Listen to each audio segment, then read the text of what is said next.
Today on the Andrew Cooperrider Show, after a questionable debate performance last night on KET, several campaign missteps, bad organization, and lingering questions, we're left to ask what was/is the overall campaign plan for Cameron, and is there time to change course? One thing is clear: McConnell has been oddly quiet and his money absent, even though his people are, in my opinion, poorly running the show for Cameron. Then finally, following up on yesterday's episode, the Democrats have gone full force on defending Beshear's drunken Zoom call, even though Beshear himself, as of the time I'm recording this, has been silent on the incident. We'll have all that and more today on the Andrew Cooperrider Show. Of course, I'm your host, Andrew Cooperrider.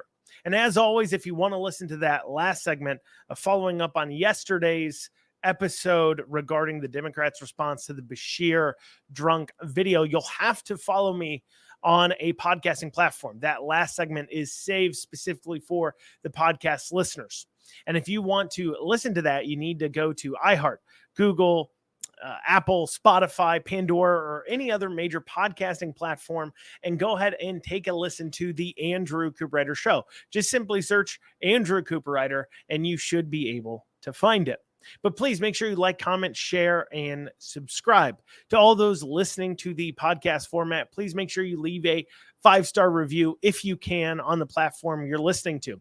It helps the show out, helps us grow. Make sure you subscribe and follow the show as well on all those platforms.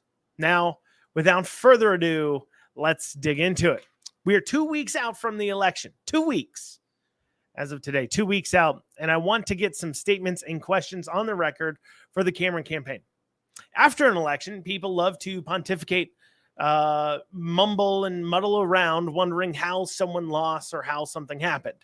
And I'm not saying Cameron is definitely going to lose either. I'm not saying for sure I know that. I also want to be clear, and I know I've said this time and time again, but it bears repeating. You'd be hard-pressed to find a person who wants Beshear to lose as much as I do.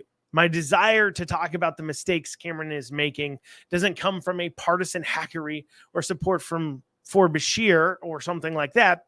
It comes from the fact that I want Beshear to lose. And I also don't do this show just to say the same thing everyone else does. You're not going to hear party line talking points on from me. You're not going to hear that. If you want to hear that, you can go to other podcasts, other shows on both sides. You can find many places where they will toe that line. No, I'm going to call the balls and strikes as I see them from a liberty, constitutional, Republican mindset, my viewpoints. And I started this podcast because I felt these things needed to be said, and people are just not saying them. Because these people are more worried about political careers or fitting in than they are about saying what needs to be said if we want to see Kentucky become a more conservative and liberty-filled state. So with that in mind, let's say what needs to be said. Last night's KET debate was a tire fire all around.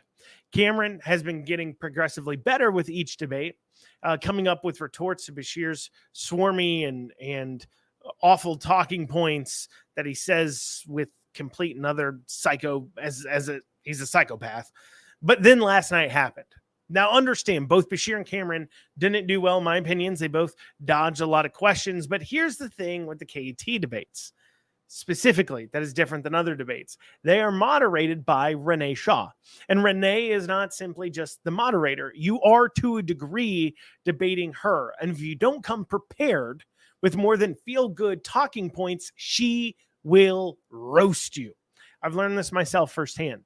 During the treasurer debates, I was a little taken aback at first at her aggressiveness she had off the bat.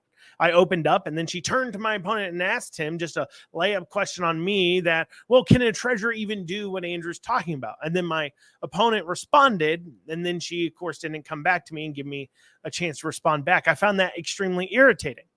So the next time around, she asked, somehow CRT came up. I don't know if she asked about it or something like that. And I spoke about it. Then she said, well, we all know CRT isn't happening in Kentucky. Well, I'm the only one at the debate. I immediately corrected her and gave her an actual example of CRT that is happening in Kentucky, in a policy and in a situation where it's happening. She didn't argue with me on that because I gave her the facts. From that point on, she didn't really argue any of my points because she realized, oh, this guy isn't just giving me talking points. He's actually knows what he's talking about. He has facts. And if I just spout off something like CRT isn't happening in Kentucky, something I've been able to get away with and never challenged on, well, if I don't have good facts on that, he may be able to call me out on it. I need to be more careful with Andrew Cooperrider. It actually turned into a pretty good debate in my favor. So during debates like this, it's often that a candidate doesn't want to answer the question, but Renee is going to hold your feet to the fire and make you answer. This happened a lot last night to both Beshear and Cameron, but Beshear, of course, as I said, he's just more swarmy and psychopathic. He's better at doing it. He's better at not answering the question and saying it in such a way that makes the voters just kind of, okay, because he's got the Mr. Rogers kind of attitude. And it's, to me, I find it off-putting and dishonest, but some voters are bought in by that ridiculousness. Now, as I mentioned last week, while looking at the first debate, Cameron, I mentioned this last week while we did that analysis, on the first debates, a two-part episodes there. And while I was looking at that debate, you can go back and listen to that. I mentioned that Cameron oddly dodging on school vouchers was odd. Well, that happened last night, and let's listen to the exchange here. There's General Cameron. Look, I support what I've always said is I support catching up our kids. I'm trying to, my plan is one of those option school vouchers or scholarship tax about credits. Making sure that we catch the kids up from the shutdown. We've seen Andy Beshear's education plan, and it's a plan that shut down our schools for nearly 2 years. But you would be for school vouchers? No, I would support primarily our public school system. Look, we need to make sure that we expand opportunity and choice. That's three times you've asked the question. We need to make sure at the same time, look, more than 90% of our kids are in public schools. Look, parents at home, they want to make sure that their kids are caught up. This governor shut your schools down for nearly 2 years. We deserve a governor that will answer the question. Governor Beshear. Beshear. Will look in a camera and answer the question. I oppose vouchers 100%. They steal money from our public schools and send them to our private schools. The reason he won't answer is he supports vouchers. He has time and time again. But what's concerning is he won't be honest with you and answer a direct question and look in the camera. You deserve a governor that'll do that, whether the answer is popular. Why will you not answer the question directly, General Cameron? I agree that we need to expand opportunity and choice, but this program and policy that I've put forth is about our public school system. Are you for vouchers? Wait a minute. You were for shutting our schools down for 2 years. Are you for vouchers? Did you shut our schools down for 2 years? Do we have learning loss because of those shutdowns? Andy Beshear shuts you down for 2 years. Your kids are behind on learning in reading, science, and math, those indicators for success. A parent at home watching right now wants to make sure that their kids are ready to go to college. Under this governor, Renee, we don't have that. I just don't understand why he won't say it. He said it on the campaign trail. He said it in other debates. He's looked at a camera. But he won't be honest enough with your viewers to say a view that we all know he has. It's not hard to be honest, look in a camera, and say how you feel about vouchers. So, General Cameron, if you're sent a bill, if you are elected governor, that has scholarship tax credits or school vouchers, would you sign that measure into law? Look, I would sign that, but I want to make sure that people know that my plan, the Cameron catch-up plan, is about our public schools. I cannot say that and stress that enough. I want to make sure that our teachers are in a position to build connections with our students. I want to make sure that the classroom is an environment conducive enough for those students to understand and be free from any disruptions. And I want to make sure at the end of the day that we remove the bureaucracy that exists in the classroom as well. So here's a scenario. While taking tens, if not hundreds of millions of dollars out of public education and sending them to fancy private schools. You can't have a public school plan if it includes vouchers. You can't take the funding of our public schools and expect them to succeed. The governor needs to be enrolled in the Cameron catch-up plan because clearly the public education plan that I've put forth said absolutely nothing about vouchers. That was that's rough and unexplainable. I don't understand this. I don't. And it's not just me saying it. I've had no less than probably 10 conversations over the last 12 hours with different people calling to ask me, what was that? Why won't he say he's for vouchers? He has priorly said he's for vouchers. He's for school choice. He said that. We know that. Almost every Republican is. was that, and why wouldn't he answer that? Vouchers and school choice poll overall as winning issues. It's like one of Republicans' few winning issues in urban areas. In the more liberal areas, this is where Republicans can get a leg up, is on school choice. Areas like Louisville and Lexington, specifically Louisville, where the public schools are an absolute trash wasteland disaster zone, a place where Cameron can gain support on this issue. Now, as I've stated, I understand that rural areas have different concerns, and they maybe really are worried about school choice. And maybe it's that Cameron has painted himself into a corner after the first or second time you get asked, well, are you for school vouchers or not? For some reason, you're trying to avoid it. And it's like, well, I don't want to give in. But now for some reason, Cameron won't just say he's for vouchers. He wouldn't say that to begin with. Now you're painting yourself in a corner, and you're getting painted in that corner. And I don't know why. I mean, here, let me give you a simple response you could have given even after being asked a few times. Renee, the average Kentucky public school has about 55% of its kids at reading proficiency in the 8th grade. That is an F. That is a failing grade. Our schools are failing. And here's what I know. Doing the same thing and expecting a different result is stupidity. And our kids deserve more than stupidity. Just throwing more money at this problem isn't fixing it. And Beshear knows that. He nor any other education expert has ever been able to give anyone a number, an exact number on what they need dollar amount wise to finally get these kids to even an average of maybe 75% reading proficiency. If they had an actual dollar amount, whether it's per student or just a total amount, I wouldn't be talking about changing the system. I'd be talking about how do we hit that dollar amount? How do we get kids to succeed? I support teachers and I support students. What I don't support is a failing system. And does a new system involve vouchers or not? I don't know. I'm not like Andy. I'm not going to be a tyrant in the room saying it's my way or the highway. This is straight up all that I believe in, and this is it, and this is how we're going to do it, and there's no other options on the table. I don't operate that way. Andy does. What I do know is that the school system and the state needs the flexibility to have the options.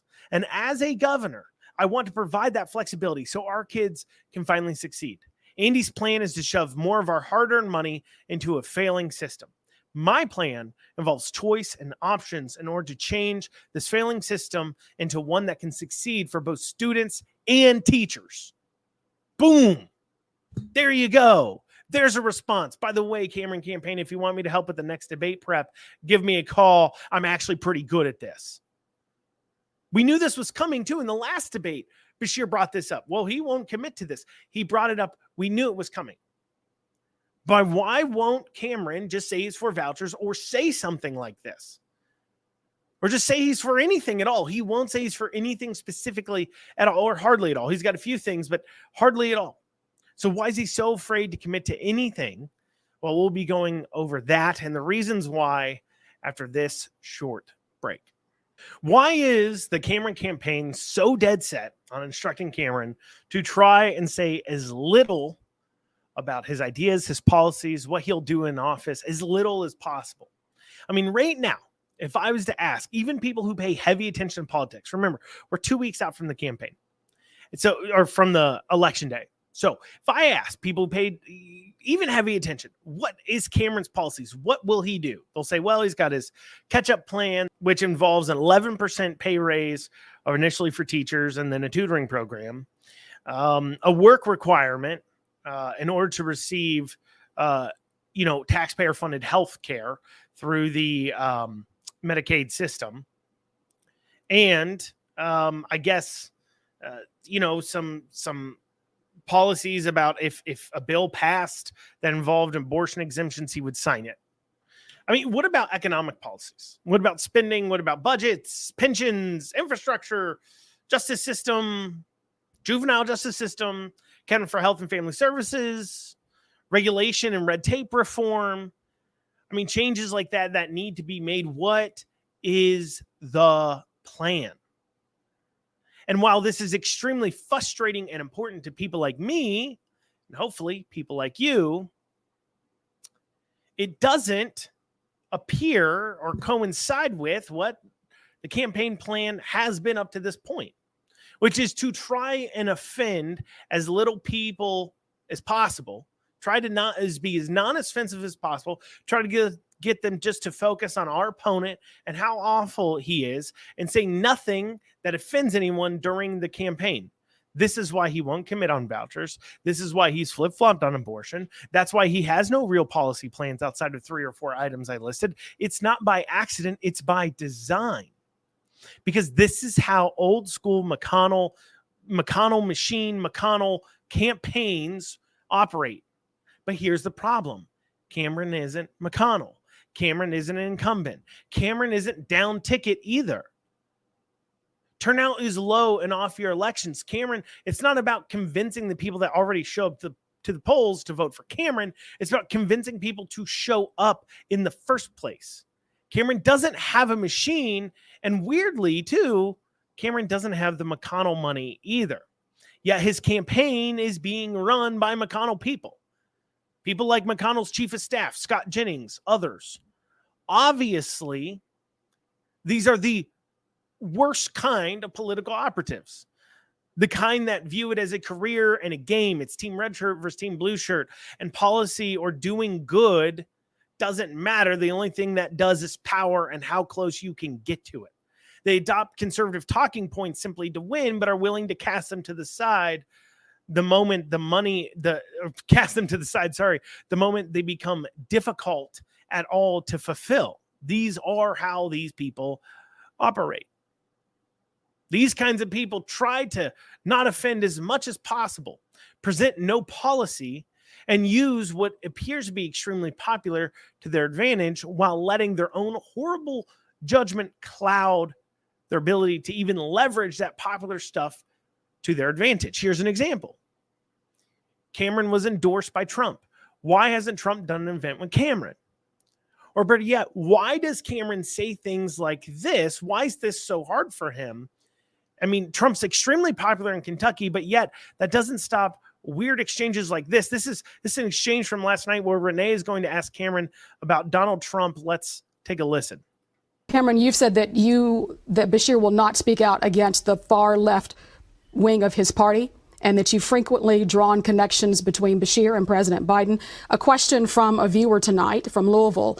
You've accepted and touted the endorsement of former President Donald Trump. Senator McConnell stated that January 6th, the mob was fed lies. They were provoked by the president and other powerful people. Do you agree with Mitch McConnell that the president was responsible for the attack on January 6th? Why or why not? Look, I'm proud to be endorsed by President Trump. In fact, do you President believe Trump that he was responsible for the January 6th insurrection? I'm proud to be endorsed by President Trump, and President Trump is such a big deal in this race that Andy Beshear ran a campaign ad nearly 2 weeks ago trying to tout that there was some relationship between him and Donald Trump. The fact of the matter is that when it comes to Joe Biden and Donald Trump, I think most people at home right now agree that things were better in terms of the money in your pocket than what you have. You know, in D.C., they call it Bidenomics. The rest of us just call it record high 40-year inflation. I mean, don't get me wrong. If your goal is to not say is to say that Donald Trump is not weigh in on the January 6th thing, well, then that's a fantastic answer. But I just don't understand why Cameron, that is a goal at all. I don't understand why Cameron doesn't just say, no, I don't think Donald Trump is responsible. Donald Trump is extremely popular in Kentucky. Like, what is going on here? The vast majority of Kentuckians either don't care about January 6th, think it's overblown, or they think Donald Trump isn't to blame for it. Like saying, no, I don't think he is responsible isn't even a risky response. Just like bringing Donald Trump into campaign with you isn't a risky thing to do, but yet they continue to do this. And why? Because all these McConnellites running the campaign do think that Trump is responsible. So because they fall into that small category of smarmy, elitist political operatives with an R next to their name that hate Donald Trump, then they think it's controversial, and it's not. This is what happens when you have people run your campaign that have never been a real person or aren't in touch with real people and don't work on the ground. If you're going to run a statewide Kentucky campaign, maybe get people who know Kentucky and are part of that infrastructure to be in the room at least. This is becoming a real problem. But they think Donald Trump is controversial. It's the same as vouchers. They think it's controversial, and it's really not. In their quest to offend no one, they are saying nothing. And when you say nothing in a race that's about turnout, you don't get turnout. It's a big problem. And I hope either I'm wrong. I hope I'm completely wrong. Like I said, I'm not saying Cameron's going to lose. I'm saying it's probably, if it's probably going to be close, I guess. I would say it should be close. But I hope I'm wrong. Or I hope Cameron fixes it. But I don't think I'm wrong. There's too many people out here like me scratching their head about this campaign, about how it's being run, and about what they're saying and doing, and it doesn't make sense to like any of us. And for this to not be felt down the line, for this not to be felt by voters, I don't see that happening. I mean, the way he's campaigning is how you would expect someone to campaign if they're really up in the polls. But it doesn't appear that way. It appears that it's at least close. And Cameron is certainly not massively up unless they're seeing something we're not and completely unaware of that's indicating to them that they're definitely going to win. And then I guess this behavior is, of course, excused. And once again, I'm wrong. But what's curious, though, is while this all is going on, the campaign is being messaged like a McConnell campaign, and Cameron has McConnell staffers running his campaign with McConnell campaign techniques. And of course, Cameron used to work for McConnell. I wonder where the McConnell money is, which leads me to a few points of speculation. Either A, McConnell knows Cameron is not doing well and most likely won't win, so he has hedged his bets and made a deal with Beshear so that if he steps down while Beshear is in office, Beshear will replace him with somebody they will have agreed on. So McConnell's kind of playing both sides and doesn't want to upset by Beshear by really dropping in some money.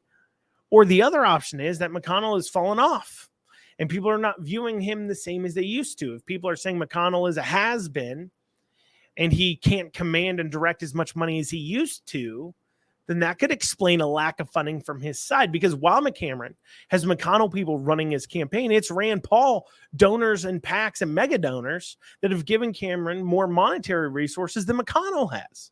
I'd say, well, Cameron has just upset McConnell, so he isn't giving them money. Maybe that's an option, but why would, once again, McConnell's chief of staff still be working on the campaign? And if McConnell doesn't like you anymore, well, if I was Cameron, I would start at least a whisper campaign through the ranks that McConnell doesn't like me, because then it would draw in more support from Liberty Crowd and people who have been turned off due to the McConnell connections. You're not going to lose anything. You're going to gain something and more support in the general support he's lost due to flip-flopping him and the amount of McConnell staffers he's brought in.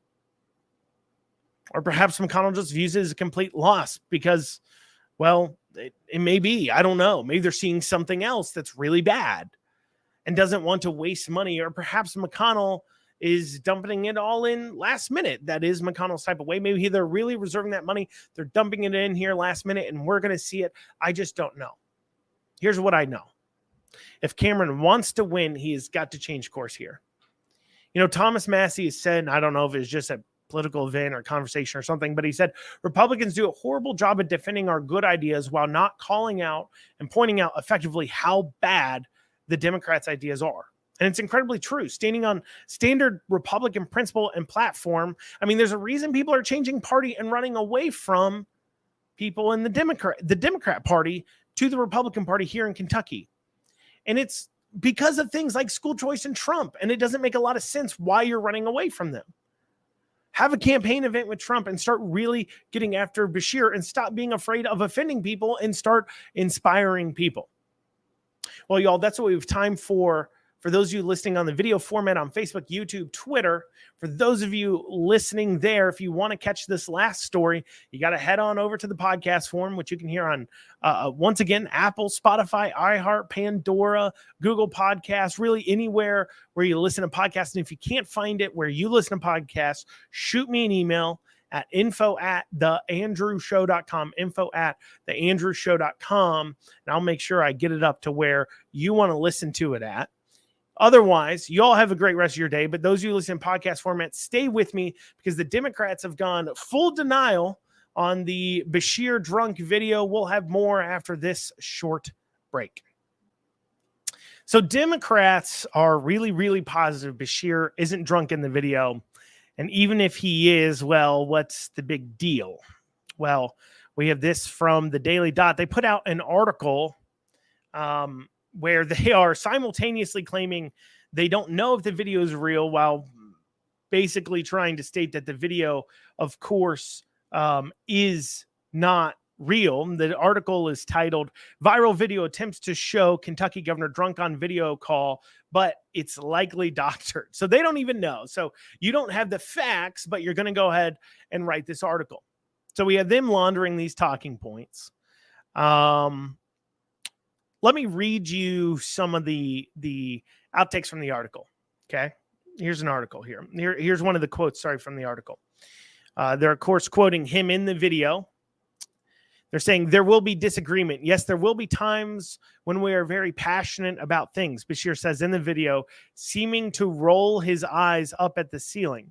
We need to understand that other people can be a little different, and that's okay, he went on before the screen recorded video cuts away. First off, it wasn't screen recorded, it was recorded on a phone. Second off, there will be disagreement. Yes, there will be tons of very passionate. Beshear says in the video, seeming to roll his eyes up at the ceiling. Seeming to roll his eyes up. How do you, okay, if you're saying, well, it's just sped up or slowed down, it's been altered, it's been doctored, how do you create an effect on a video of somebody rolling their eyes up where it's like deep sunken in there? This isn't a you know, some sort of you know, frame or something from whatever, the filter. This isn't that. This is literally him rolling his eyes. It's his eyes rolling up, seemingly. No, his eyes rolled up into the back of his head because he's drunk. Anyways, they go on to say, cuts in the video make it appear to have been edited, and at times there's a metallic sound often associated with stretching or compressing audio clips, which was pointed out by users on X. Well, here's the thing. Cuts in the video, obviously they cut certain points. The original video is much longer. I know some people who've seen the original video. They're like, no, this isn't edited at all. And once again, I did point out that somebody bothered to pull out their phone and record this several years ago for a reason.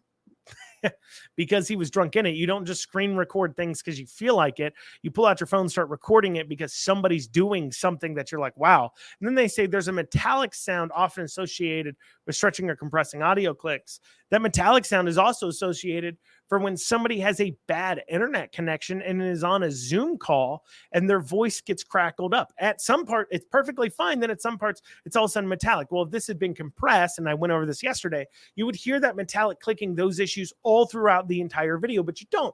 You only hear it at certain points because that is when his audio gets broken up due to his bad internet connection. They go on to continue. The episode mirrors the fight over an edited video of then House Speaker Nancy Pelosi appearing to slur her words that went viral on conservative Facebook pages in 2019 with millions of views and shares by prominent conservative figures like Rudy Giuliani. The video tested the limits of Meta's new manipulated policy put in place to stop deepfakes.